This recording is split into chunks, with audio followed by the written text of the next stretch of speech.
Welcome to Moments with Marianne and Happy New Year! I'm so delighted that we're spending this time together today. We have a very empowering program coming right up.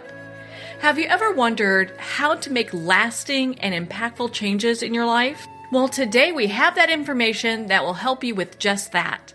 As a special gift to the Moments with Marianne community, Judy Goodman is sharing with us her Changing Your Reality teleconference series, Class 3, The Key to Unlocking Your Future. This is part of a series of 7 teleconference classes that is taking place right now, and it's certainly fair to say that we are part of a life-changing journey. Judy has been long recognized as working and teaching beyond conventional wisdom. Sometimes these classes can become intense and encourage strong feelings and emotional memories. We do not authorize any recording of the class, but encourage you to be prepared to take good notes. In many cases, as you go back over your notes, new thoughts may come up as part of your attendance in this class. Most participants will review their notes multiple times, perhaps raising even more questions about that particular topic. It is in the asking yourself these questions that you open the doors to finding answers that are directly related to you. Please feel free to visit Judy's website at judygoodman.com for more details about her work. And it is my great pleasure to introduce Judy Goodman. Marianne, thank you, and thanks to all of you for taking time out of your schedule. I know this is a busy time of the year in many ways for many different reasons for all of us. So thank you for taking time to be with us. I feel like you're going to be real excited about being here tonight because you're going to get more out of this than you can possibly imagine. I do want to thank Marianne, my producer, for being right on cue and handling everything and making this possible. You need to be prepared to take really good notes tonight. Most of you that know me well know that I do not teach from notes. What I teach is in my head, my heart, my mind, my body, my spirit. It comes very naturally and very fluently. I tell you that because you're going to be getting a lot of instructions tonight, and there is no written script. There's nothing to work from. You won't be able to get notes from me later. Although I can answer questions about it, there will not be notes. So it's important that you really pay attention and take good notes. I'm doubling down on you tonight. So you're not only going to learn how to create your future, I'm actually going to be including some other elements that I'll explain to you in just a minute. So be sure you've got plenty of paper, room to write, room to draw out some things if that's what you need to do. Every time we get together, I keep reminding each of you, so write this down at the top of the page. What you say, the words you speak, become your reality. What you say, what you speak, your words become your reality.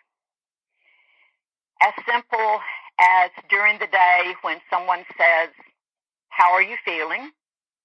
And you say, "Well, I don't feel well today."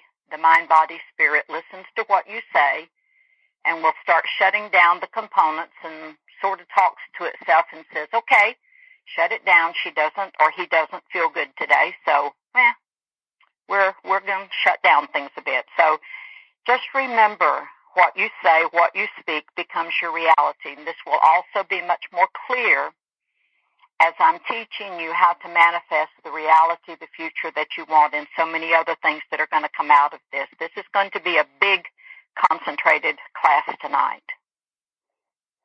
Another thing that I want you to write down and remember, do not become your environment.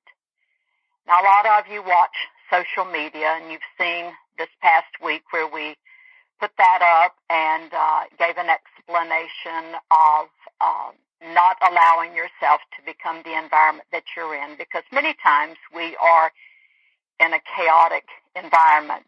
We're in something that's painful or angry or abusive or whatever. Set soft boundaries, not walls. Soft boundaries that have a degree of flexibility that can move in and out as they must, but set soft boundaries. And if you have not seen that on social media, go look at it. And it's okay if you want to print a copy and put it on the fridge or somewhere where you can remember. But do not allow yourself to become your environment. Now, there's actually another side to that coin.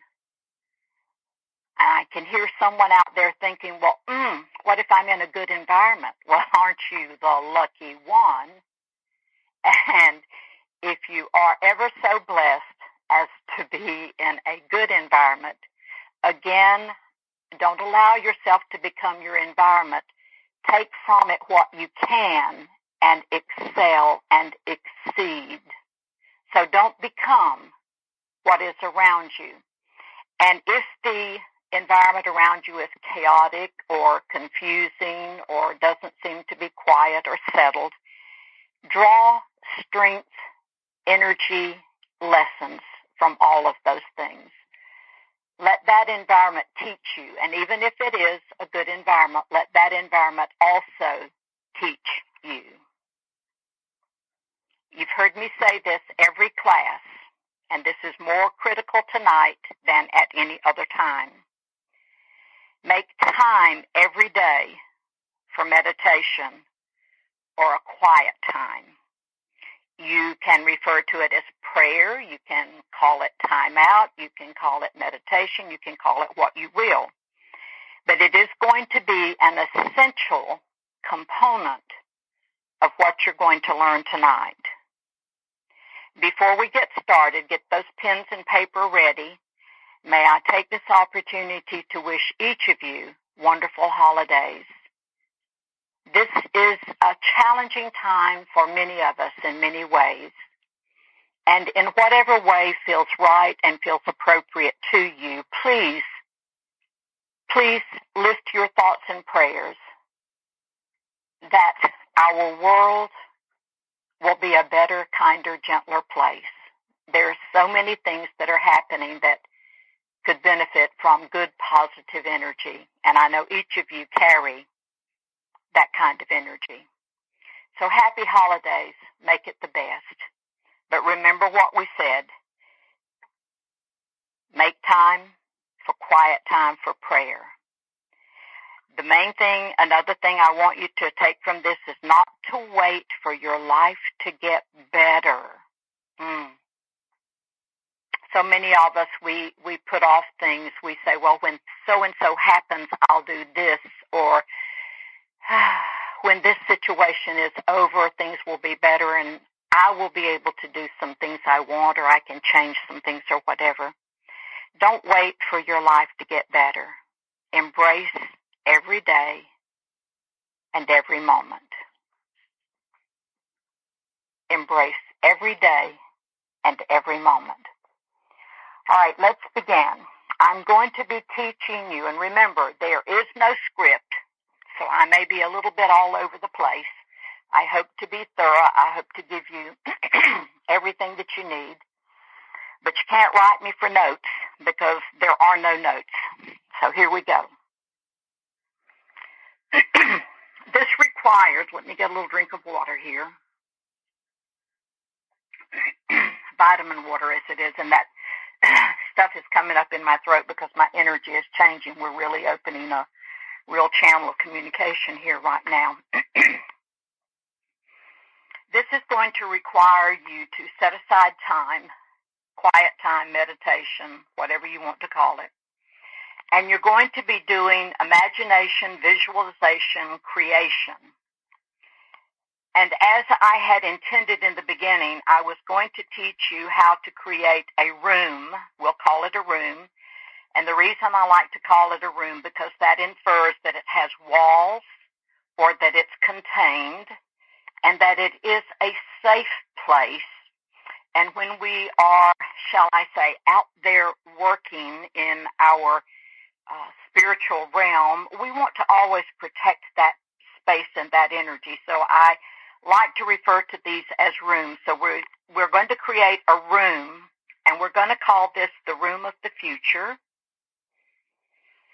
But as you meditate, and this is going to require that you do this on your own. We can't do it while we're together now. Normally I would be teaching a big seminar, and I would be teaching you to do it that way. So you've got to take good notes and pay attention, because this is going to require that you're going to do this on your own.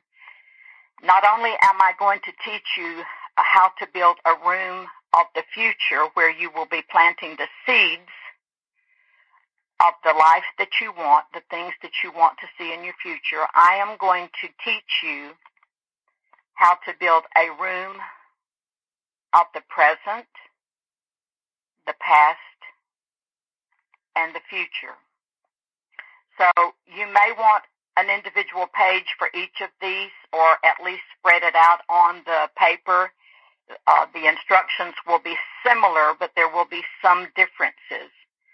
So essentially, we're going to be creating 3 rooms for our meditation, and each room will have a distinctive purpose, all its own. And when you create the room, you will do this one at a time. So if you begin the creation of the rooms in your meditation, in your quiet time, if you begin tomorrow, do 1 room at the time. 1 room at the time. So over the next 3 days, you should create 1 room per day. Now, instead of taking you into the room of the future where we'll create, let us begin with the one, and here, let me tell you why I've added these other rooms. It's one thing to want to create the future. We all want to do that.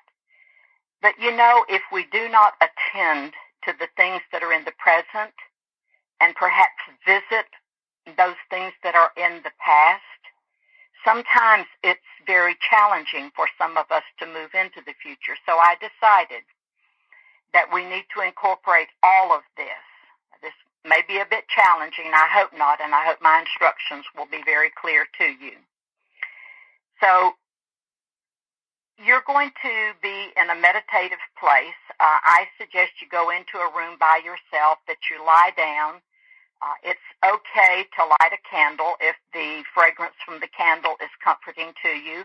It's okay to have soft, gentle music in the background, but the music should not have any words on it. It should just be musical instruments, something new age or open-ended, but nothing that has strong tones like da-da-da-da. That won't work. So it's got to be smooth and soft and gentle, but no words, no speaking in the background. So go to the place that is going to be private and comfortable for you. Breathe deeply and allow your mind to float a little bit. Relax your body and begin at the toes and feel warmth and energy coming into the soles of your feet, working all the way up your body until it comes all the way out the crown chakra, the top of your head. And take more time than what I am allowing right now. Just go slow, be gentle, be thorough. It's important to be thorough. So get yourself into that relaxed place and allow your mind to just be floating.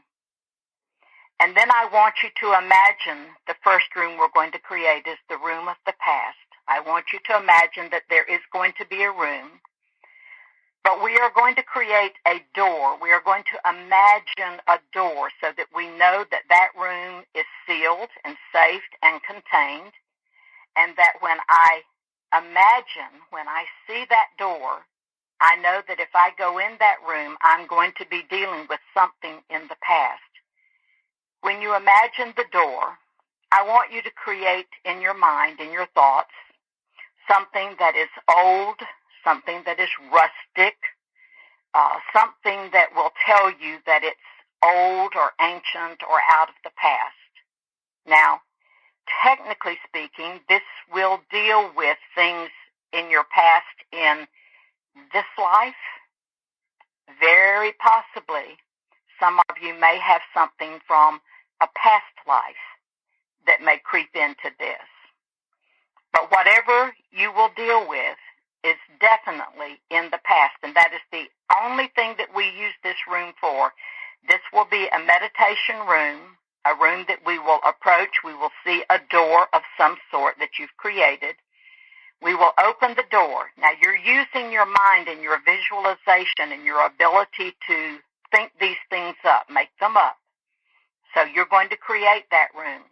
Create the door so that every time you go to that door, it's the same and you know exactly what this room is about. You will open the door, go into the room, and in the room, I want you to create whatever it feels that you need to represent the past. It varies from one person to the next. Some people want it to be like an old library, something very old, that way. My goodness, if you want it to be a cave, it could be that. If you wanted it to be a stream and you were sitting on a rock by a stream, it can be all of that, any of that, no matter what it is.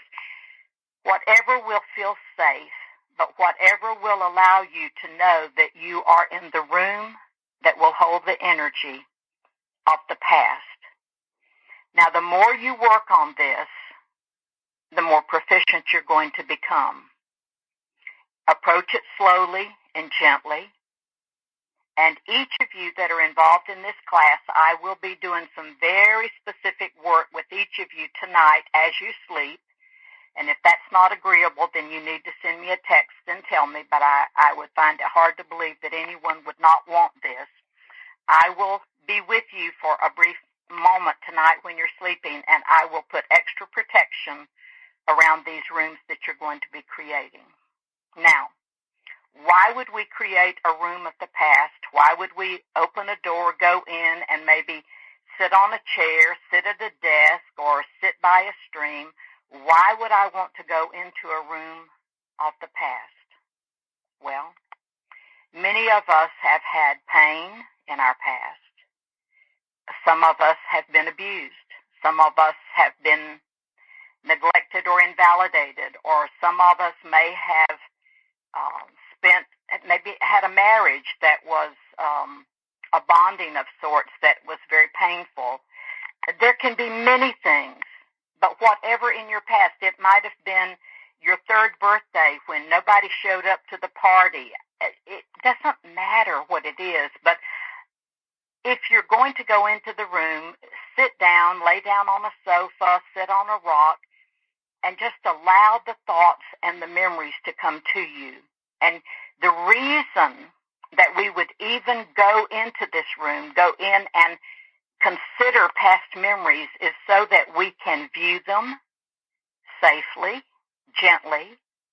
They cannot hurt us, but we can forgive anything that we need to. And maybe I was responsible for hurting someone. Well, if I did, then that memory can be there too, and it will be my opportunity to seek forgiveness for something that I might have done wrong. So these are painful experiences or things that were not done well or things that were done to you, but whatever is represented as painful in this life or possibly another lifetime, as you go into the room, allow those memories to come to you, and you can view them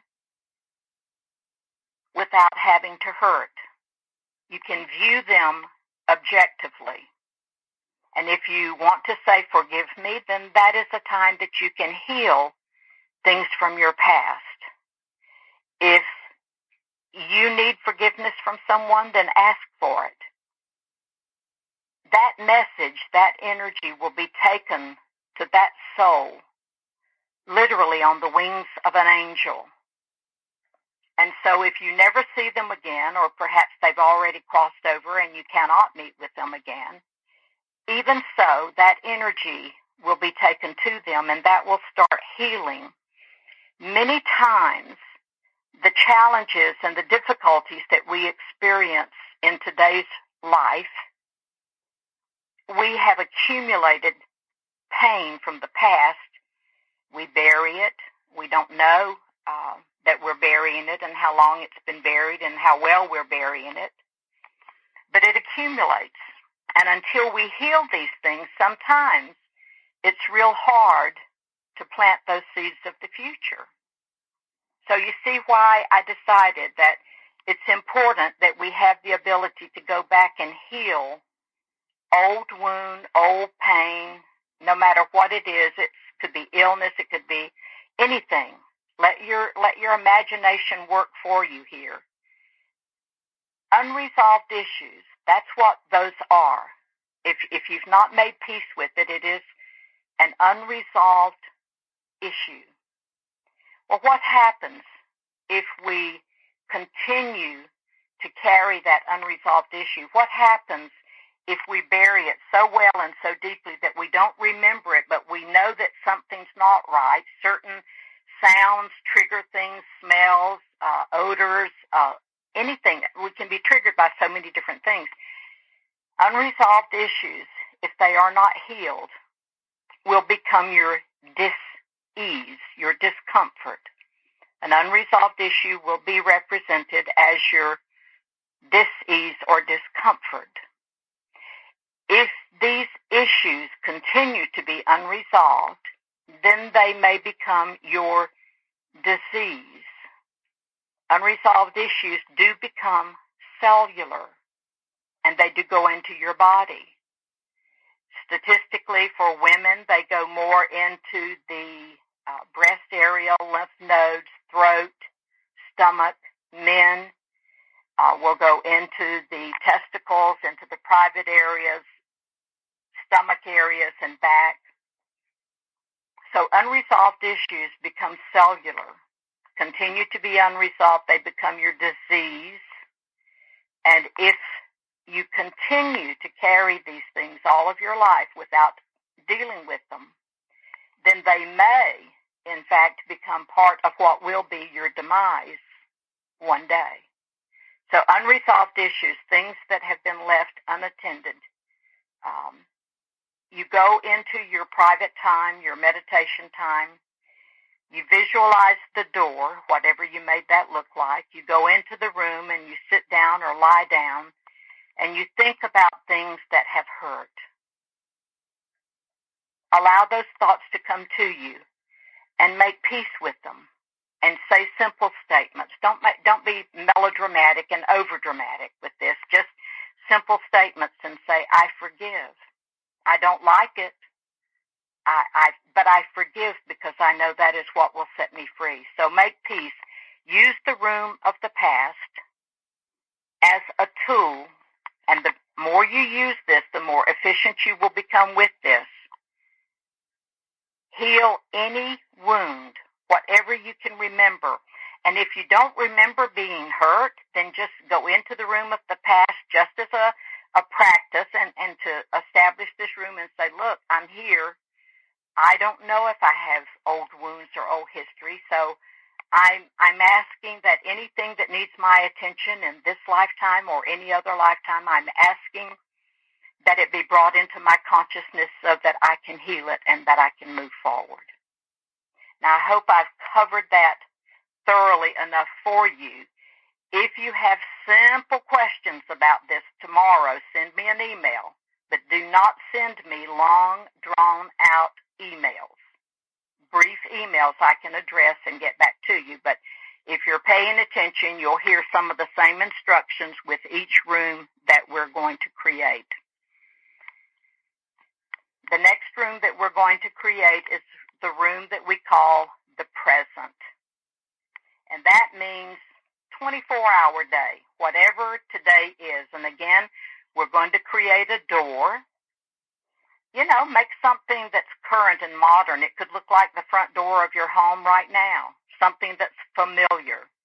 Now, why in the world would I want to create a room of the present? What would cause me to go into that room? Well, here's what you'll use that room for. Whatever is happening or has happened within this 24-hour day, the present, it gives you an opportunity to rethink, reconsider, and perhaps do it over. before it becomes part of the past and then is therefore something that will have to be dealt with in another way. Let's say that I had an argument with someone today, and I'm by myself, but I'm anxious, I'm upset, I'm hurting. I may want to have a quiet time and just go in and lie down and sit down or whatever and go into that quiet place and see that door that I am creating that is the room of the present, something that's a current kind of image for me. I will go into that room, again, room because we want it to be known that it's got parameters and it's safe and it's guarded and it's protected, that nothing can get in and bother you while you're doing this work. So we call it a room because we want it protected. We want you to understand that. So if I had an argument with someone this morning and I'm still feeling bad about it, I might take a quiet time and I might go in and sit down or lie down and I might review that argument.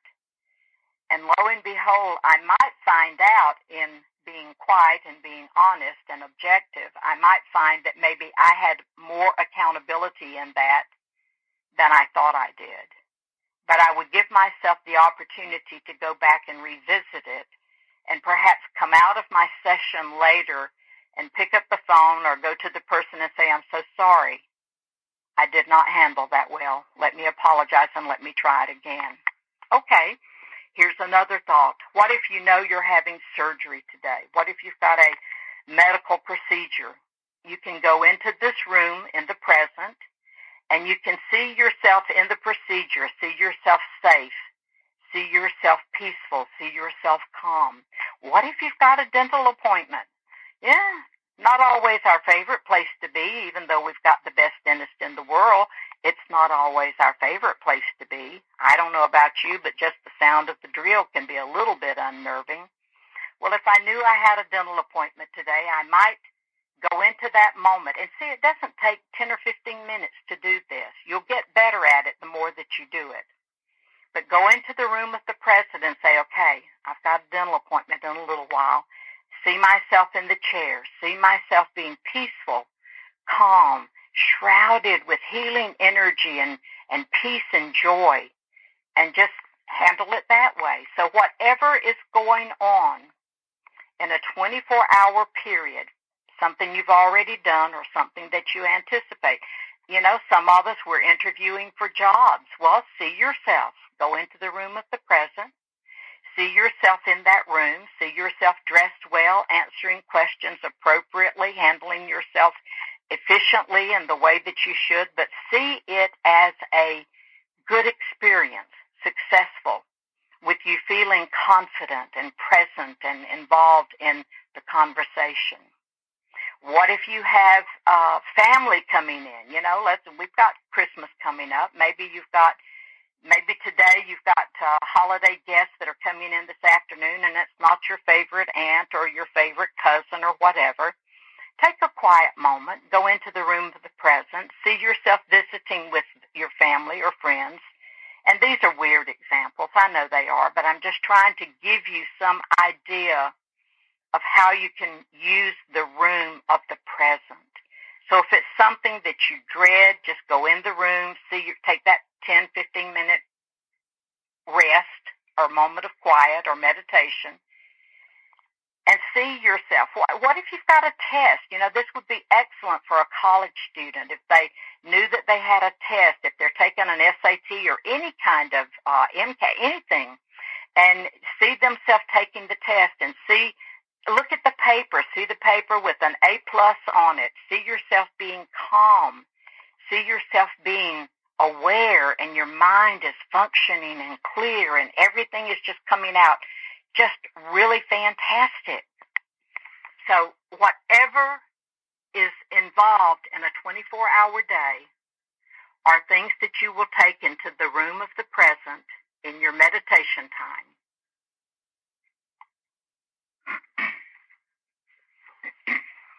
Here comes the fun room.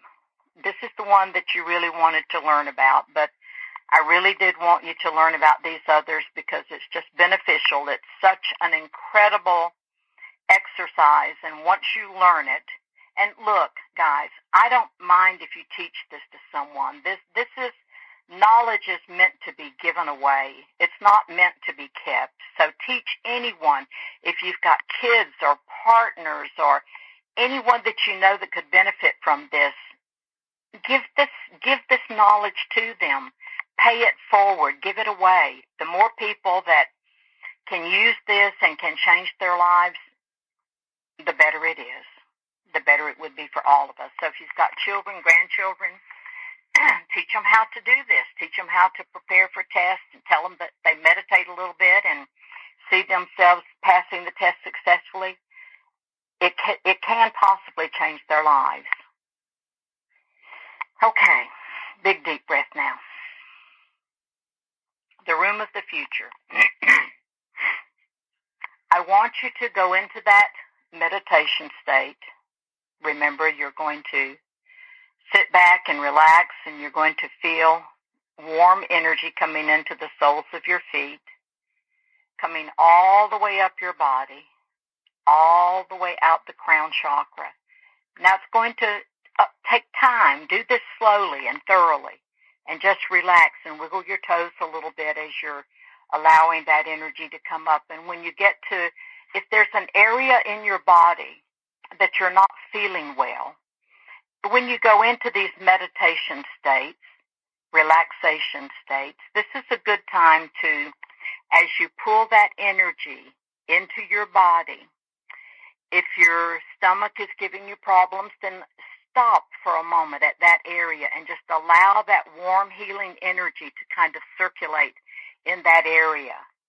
Do it around your heart. Do it around your elbows or whatever in your body. If your head hurts a great deal, then as the energy is gently moving up and out of your head, slow it down so that you do not create pressure. Because, sometimes when we bring extra pressure into our body, sometimes we do get reactions. Sometimes we get nauseous. I know if I run a lot of strong energy, I do get a little nauseous until I get the energy spread out and settle down.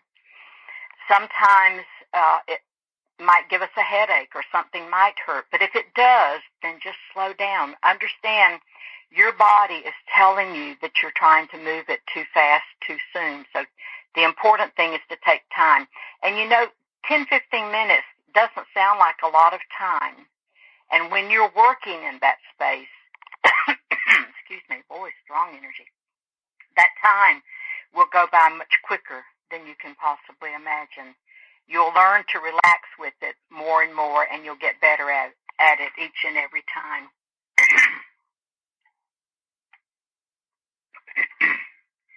All right, create a door for the room of the future.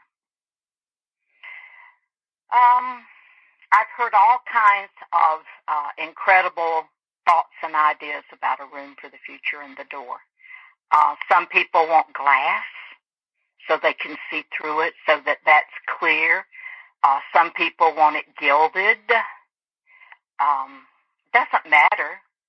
The thing is, I want you to create a door so that it is an entrance that's known to you, and that it will be specific each and every time. And what you may not understand is that the more you visualize, the more you work with the creation and the visualization, the stronger your efforts will be, the more payoff you're going to get back, the deeper you're actually moving into your meditative, relaxation, prayerful.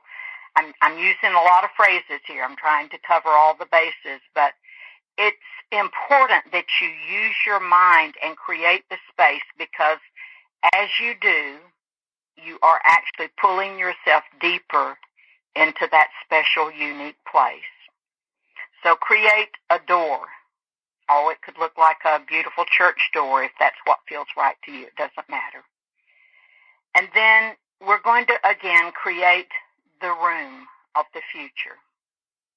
Now, something I haven't mentioned so far, we've created the doors of all three places. I want you to put a sign on each door that denotes what that door is and So that will be a reminder to you that when you enter this room, you are dealing with things of that particular thing. In other words, on the door of the future, put a little sign that says the future, or my future, if you'd like that phrase better.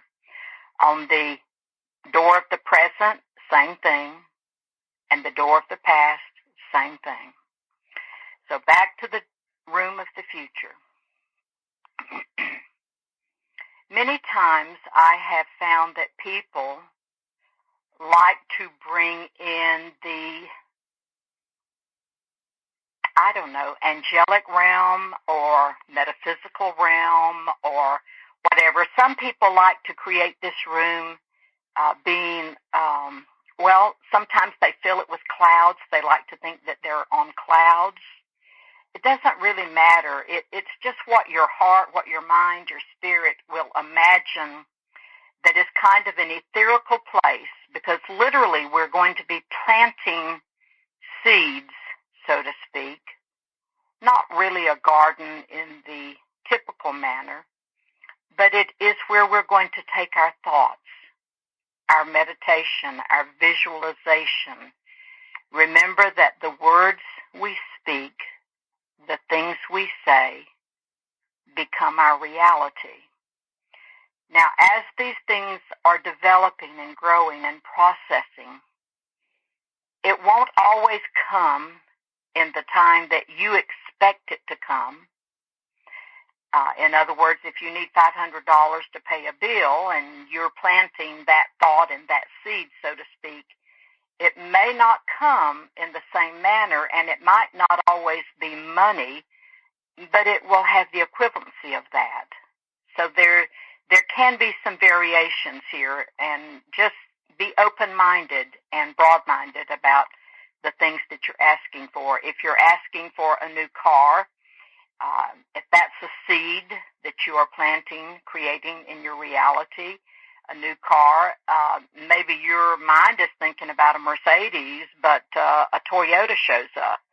Well, try not to limit the God of your understanding and the universe, which is going to be responding to the things that we create in the future. Try not to limit by being so specific that you miss the boat.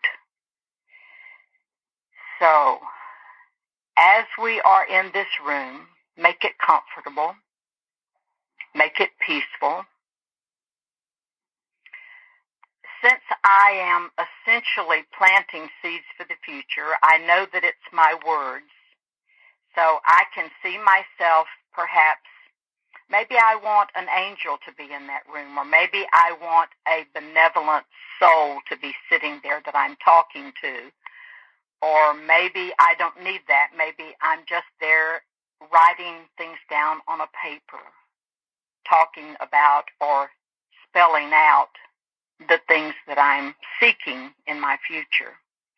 Create whatever feels right for you. There's no right, no wrong. So while you're in that room, remember, and we've been saying this from day one in all of these classes as we're changing our reality, I have so encouraged you to be in gratitude. Be grateful for the things that you have. And I also teach you, and I know I'm bouncing around just a little bit with this, but I don't want to miss this point. I so encourage each and every one of you to begin each day when you wake up before your feet hit the floor, gently to yourself say 7 things that you're grateful for. It can be grateful for being in a clean bed, a warm bed, for having a good night's sleep, for the body having less pain, but say 7 things that you're grateful for. Remember that the words you speak become your reality. So to me, what I would say is I am so grateful that this is going to be an incredible, beautiful day. And as I speak that, I am giving the God of my understanding and the universe permission to start bringing that into fruition for me. At the end of the day, before you go to sleep, as you lie down, just as you're about to get into that twilight space, say 7 things that you're grateful for. And even if it's the same things you talked about early in the morning, that's really okay. It doesn't matter. If you're needing something or requiring or wanting something in your life, and I don't like to use the word need, so I'm trying to work in other phrases that we can use. But if more income is what you're needing in your life, then I would say something like, I am so grateful for the abundant cash flow that is coming into my life right now. Find a way to say what you want. Don't put dollar amounts on it. Try not to do that. But just say for the abundant cash flow that is coming into my life right now. So going back into the room of the future, planting the seeds of your future, creating the reality that you want. Create the environment that feels comfortable for you, whether you want to just simply see yourself sitting on a cloud, writing on a piece of paper, and these are the things. This is the reality that I am creating. I want my business to grow and be more abundant. Then I would write things out like that. I would say more, more patience, more clients, more financial stability. Find the words. One of the things that I like to suggest is not to get too wordsy. In other words, you don't have to recite the Declaration of Independence to get your words across. In other words, learn to be specific. Bring it down to the bottom line. Don't say 10 different sentences if one sentence will take care of it. So if it helps you, write down some things before you go into your quiet time, before you go into your room of the future. Write down some things so that you will learn how to say them shortly, briefly, specifically. Not specific in that we put the actual dollar amount if it's money or dates or times or whatever, but try to find the bottom line, the easiest way to say what it is that you want to say. So we have created a room of the future, and this is a room that has a door that you have visualized so that when you go into that room, we do know that that room has perimeters, it has boundaries. Even though you may not see it, you may see a sky with clouds, you may see water with an endless horizon. But we do know that these rooms are contained and they are safe. And tonight I will put extra energy around each of your areas. You will not have created them yet, but I will put the energy in place for their creation and to put extra safety around those rooms for you. I'm going to go back and I'm going to review so that you can double check some of your notes. We're creating 3 rooms: a room of the past, a room for the present, a room for the future. And all of these rooms, each in their own way, are essential in helping us to eliminate unresolved issues or in previewing things that are going to be happening in my 24-hour day that I'm living right now, or things that I want to create in my future. The room of the past will have a door of your design, of your choosing, something that's old. It can have large hinges. It can be cracked. It can be anything that you want it to be. It will have a sign or a note or something on the door that says the past. When you open the door, when you are in your meditative state, you're lying down, relaxing, and you're going into your meditation. You open the door and you see yourself go inside. You close the door behind you. You sit down or you lie down, whatever is comfortable for you. If you have memories that you know are troublesome, then think about them. If you do not know of things in the past that might need your attention, then I would just speak gently, and I would say, I am here to deal with anything in my past that needs my attention. Now, in working with the 3 rooms this way, I have sometimes had people that say, I don't want to be in that room by myself because there's some bad memories in there. Well, if that's your situation, then you bring into that room whatever person you want to be there, whatever person or image or spirit will make you feel safe and secure. Now, I've actually had people say, will you go into the room with me? And of course, I will be able to do that. You will be able to imagine me walking in. If you need me to hold your hand or just sit across from you or just be present, that can be arranged. This is an opportunity that not very many people get. This is a class that has been taught. I don't teach it often because it does require a lot of extra energy and a lot of extra work on my part. But once you guys get rolling with this, then it's pretty easy altogether. But if you go into that room of the past and maybe you've got a grandparent or a father or mother who's deceased and they make you feel safe and secure and you want to go into that room, I can think of one person in the class now whose mother passed away not so long ago, and I know that she misses that mom. And maybe if she went into the room of the past, she would want her mom to be sitting in there with her. Well, that's okay. If that's what you need, that will be okay. That image, that energy of that person, that spirit will be there if that's what you require.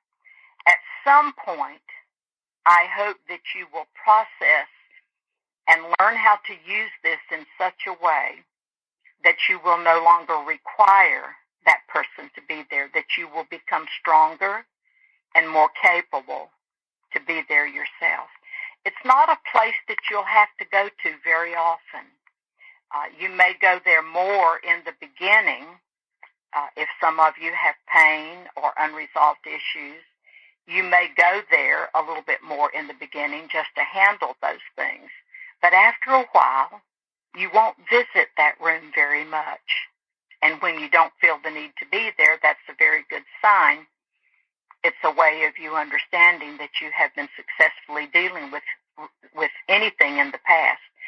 I like to, when I first started working and creating these rooms, and I went into one on my own so that I would understand, I had to create it. In other words, I'm not asking you to do anything that I haven't done, or I'm not teaching you to do something that I haven't done and that I have not seen what comes out of it. But when I would go into the room of the past, I would say, whatever pain, whatever unresolved issue in this life or any other lifetime, known or unknown, I am asking that I have the ability to make peace with it. Now, because I am who I am, this is how my mind works. I would sit there and I would say, look, I don't want to necessarily remember everything and see everything. I just want to cover the bases in the most gentle and peaceful way that I can.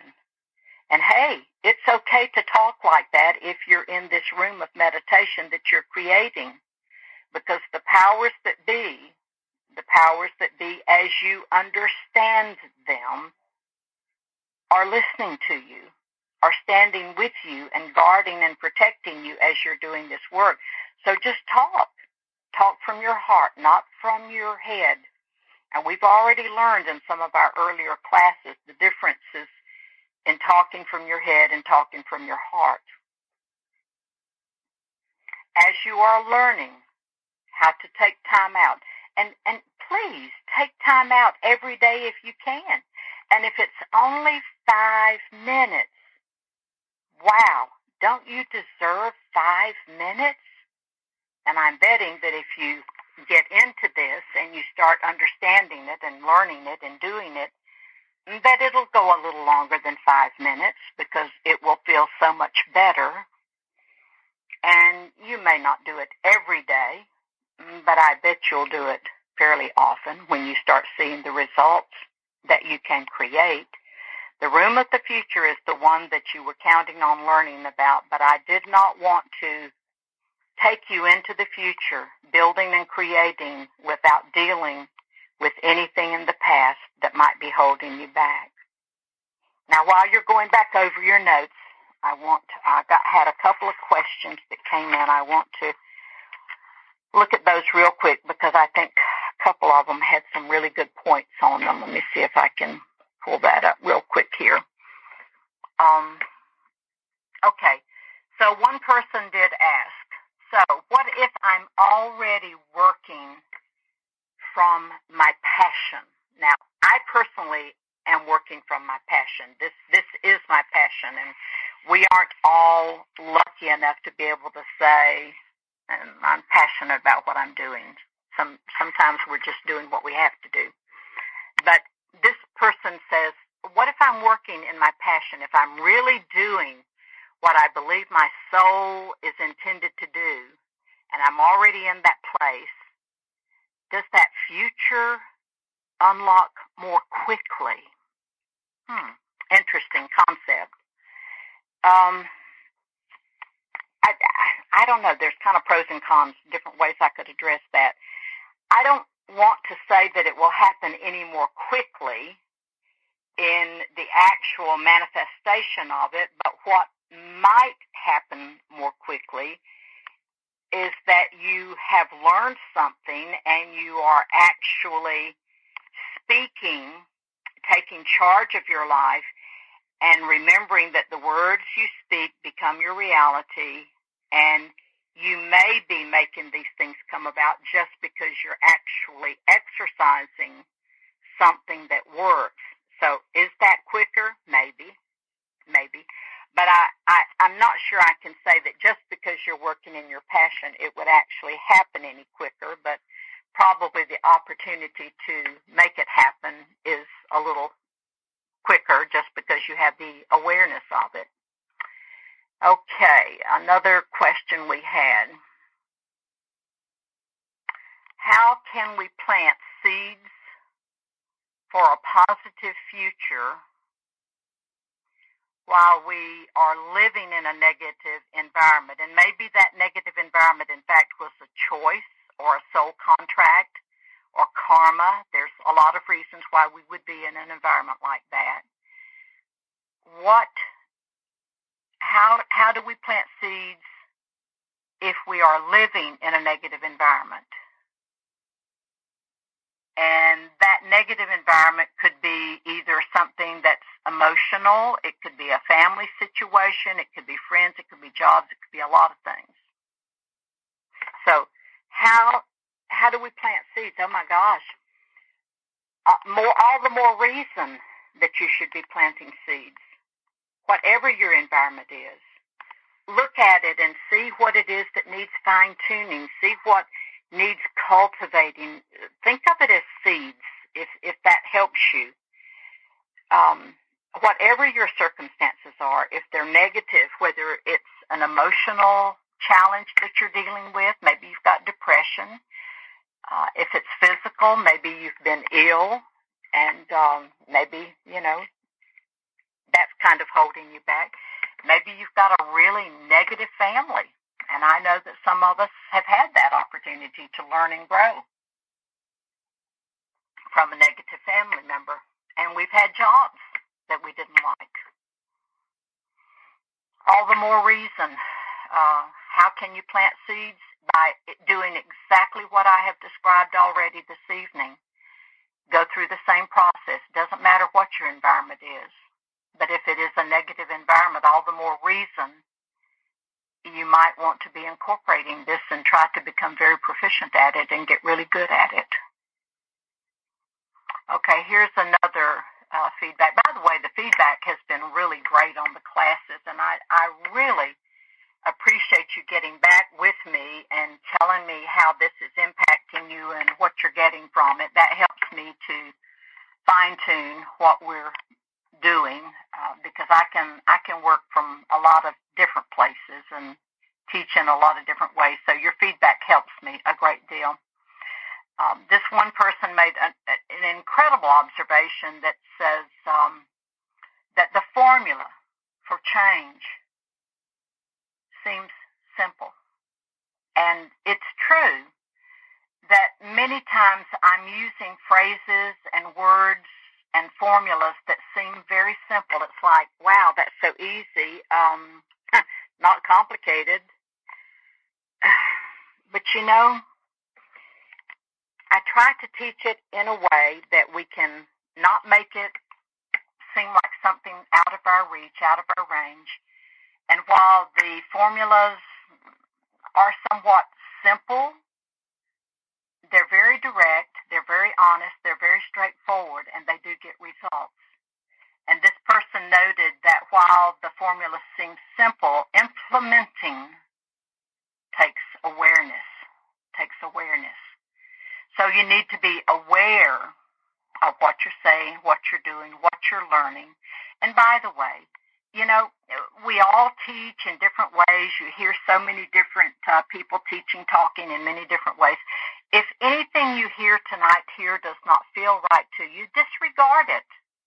Just because Judy Goodman says it, that doesn't make it so, although I'm speaking truth as I understand it. You do not have to take it in or implement it, and learn to be your own best judge and your own best guide. And if it doesn't feel right, then don't take it in. But it is beneficial for us to learn sometimes things that we are not in agreement with and things that don't feel right. Sometimes the best lessons we learn are from things that we vehemently disagree with. And while we might be learning something that's not what we want to do, the value of that lesson would be in learning what I don't want to do or what I don't want to become. So the formula may seem simple, but it does take your awareness, it does take your commitment. And let's see, in the totality, it puts you on a that easy for me to say, trajectory to move forward and change your reality. And that's true. So there's so many different ways that we can bring these changes about. We can change our reality. We can change our life. We can change our focus. This is just one formula that I have taught to heads of hospitals, to Fortune 500 company leaders. And it gets amazing results, but the results are not guaranteed. They're there. It's a tool. It's something for you to do. And if we step back and look at it, yes, it does seem quite simple, doesn't it? But doing it is what makes the difference. So how often are you going to have a quiet time or a time of meditation? How important is that to you to just have a time out? Some of you have very busy lives. Some of you have got people around you all the time, people that need you to be there all the time. You know what? We're all entitled to a time out occasionally. And if it means you got to go into a bedroom or an office or something, close the door, put a little sign on the door that says time out. And be fair, you know, don't go in and sleep all afternoon or sit there all afternoon for 6 hours or so. That's a little more than a time out. That's an escape. If you have to get out, walk around the building or go walk around the block or get a bit of fresh air, whatever. But it is important that you take some time for yourself.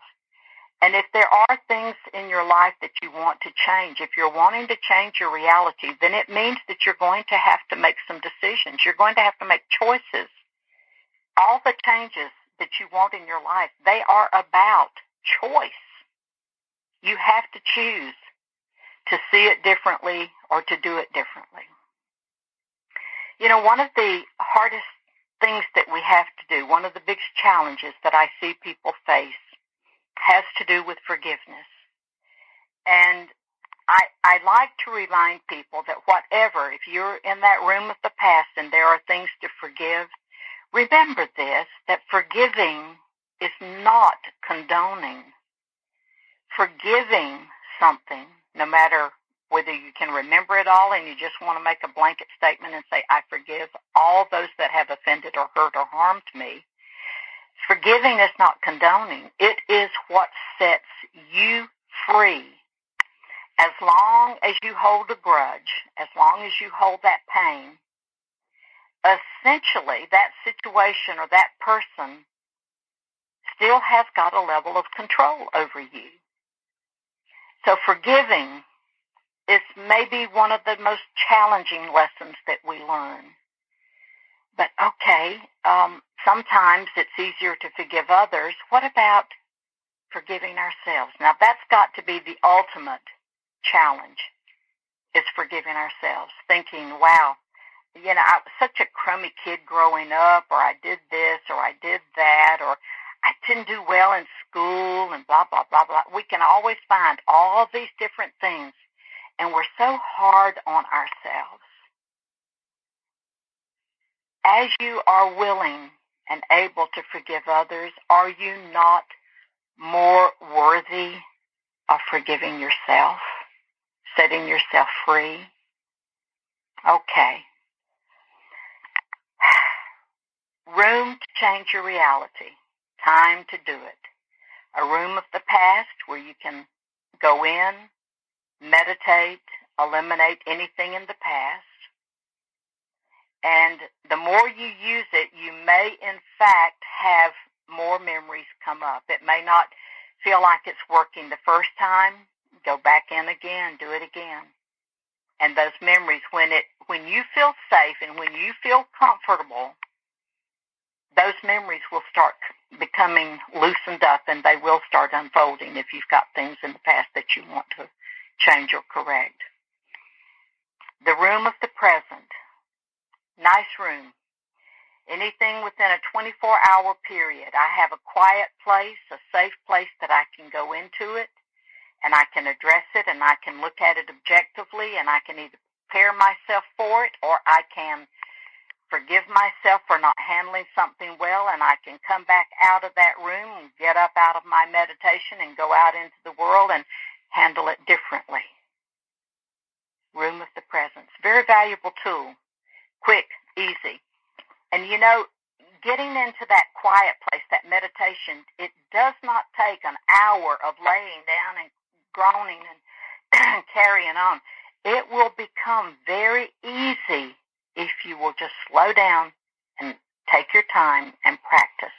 Just keep doing it. It will become easy. The room of the future, the most beautiful room of all. My goodness. Mine always had clouds in it. I just always liked clouds. Rainbows, clouds, a gentle rain occasionally, wind gently blowing, smelling great smells, hearing wonderful sounds, and all the things that were in my heart. And all the things that I was planting for seeds of the future were not always just for me. Might have been for my family, might have been for my children or my grandchildren, might have been for my country or for my earth. In other words, the room of the future, you have the ability to plant incredible seeds for yourself and for others. I hope that you will review your notes, and I hope you've taken really good notes, and that you can find your way to make this work for you. I would love to get your feedback. Give yourself a chance. Remember to create one room at the time. Use your imagination, your visualization. Make it up as you go. See what you want. But tomorrow, decide if you want to do the room of the future first. That's okay. Doesn't matter to me.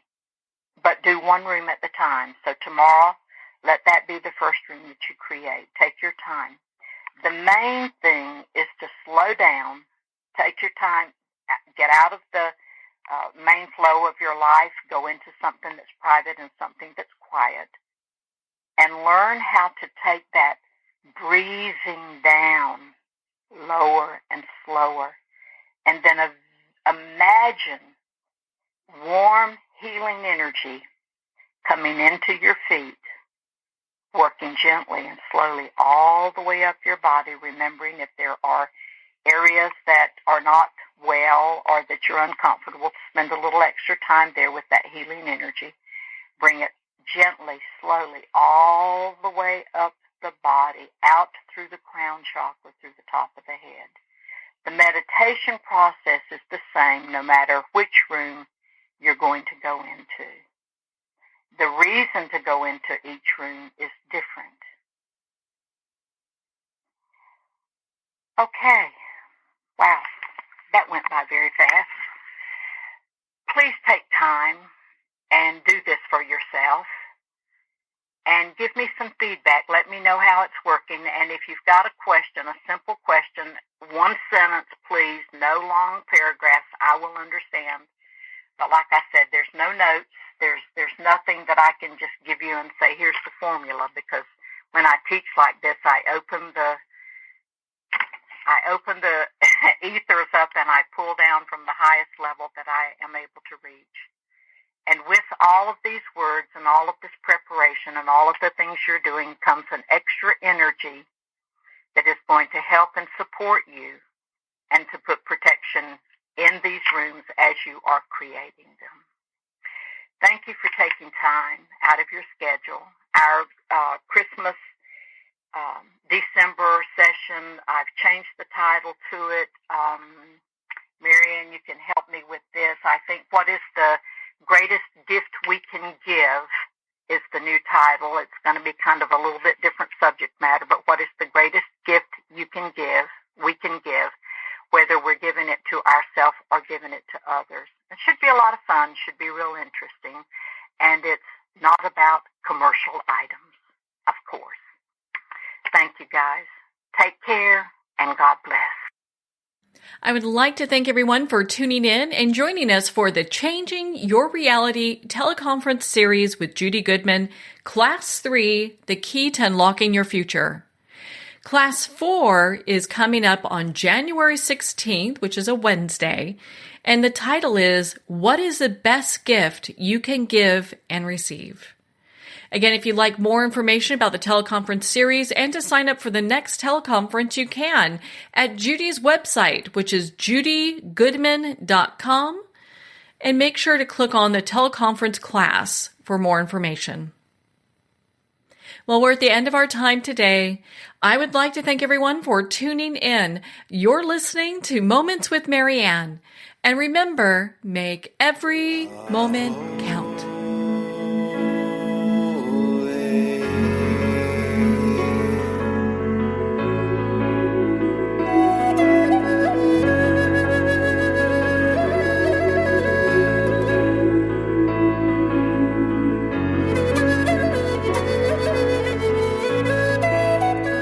In a single moment, your life can change. Moments with Marianne is a transformative hour that covers an endless array of topics with the best of the best. Her guests are leaders in their fields, ranging from inspirational authors, top industry leaders, and business and spiritual entrepreneurs. Each guest is gifted and a true visionary, a recognized leader in her own work, and while teaching others to develop, refocus, and grow, Marianne will bring the best guest and sometimes a special surprise. Don't miss this. You never know just which moment will change your life forever. Moments with Marianne airs every Sunday, Monday, Thursday, and Friday at 8 p.m. Eastern and 5 p.m. Pacific Time. Make sure to tune in and visit momentswithmarianne.com for more information.